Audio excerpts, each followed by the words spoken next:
So why are we still financing Putin's war machine? We are. Let's bring in Senator John Barrasso, Senate Republican Conference Chair and Ranking Member on the Energy Committee. You know, Senator, I mean, I hate to say it, Europe is importing more Russian oil than ever before. China's picking up the slack. India, Lord knows who. We don't have secondary sanctions on the banks, as your colleague Pat Toomey has suggested. I mean, we really have not cut Putin's war financing off. We know that Vladimir Putin uses energy as a weapon, and it's continuing to fund to the tune of between $5 and $7 billion a week his killing machine. We need to cut it off completely because it is the oil, and it's not just oil, it's also uranium, and the United States continues to buy uranium, Larry, from Vladimir Putin. But the Washington Post even pointed out that the loophole to the sanctions is the energy that continues to funnel money to Vladimir Putin. That's his whole game. I mean, it's not like he has this great diversified economy. He doesn't. You know, as McCain said years ago, it's an old wheezing gas station is what it is. Senator Barrasso, why won't the White House sanction Iranian imports?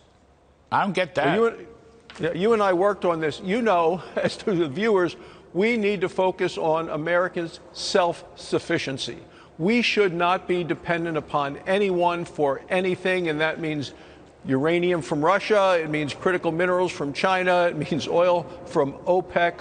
And what we see with Vladimir Putin is he has addicted us to his uranium. He has undercut the market price-wise, and 90% of the uranium we use now in the United States for nuclear power is imported. I have a bill to stop it.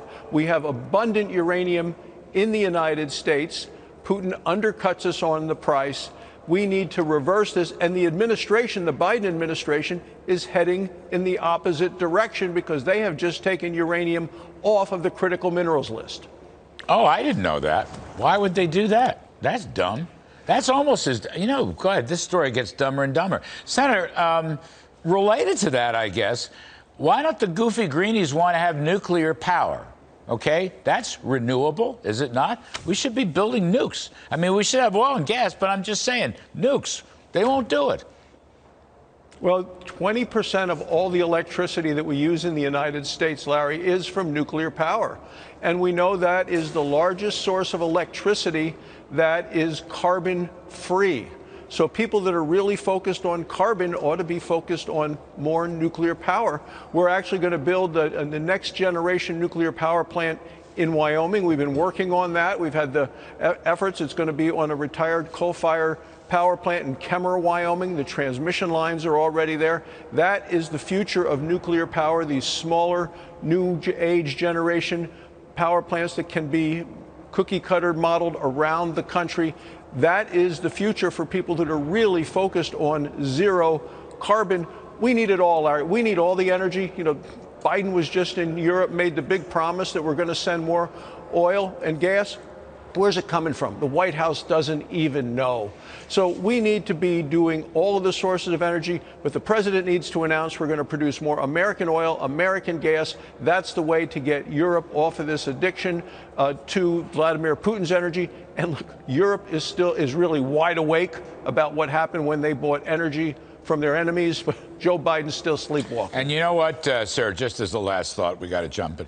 That so-called task force, NATO Energy Task Force, specifies clearly that in the U.S. we will maintain, quote, the regulatory framework. And you know what that means. FERC, Interior, EPA, Energy, no pipelines, no new drilling, no nothing. The regulatory framework, you know, that is not a good phrase. The budget, Larry, 36 new taxes, 11 of them are on American energy, oil and gas. It's going to raise the cost for American consumers, going to make inflation worse. And I think Joe Biden's popularity numbers and approval are going to sink even lower. All right. The cavalry's coming. Thank you, Senator John Barrasso. We appreciate it. All right, folks, coming up.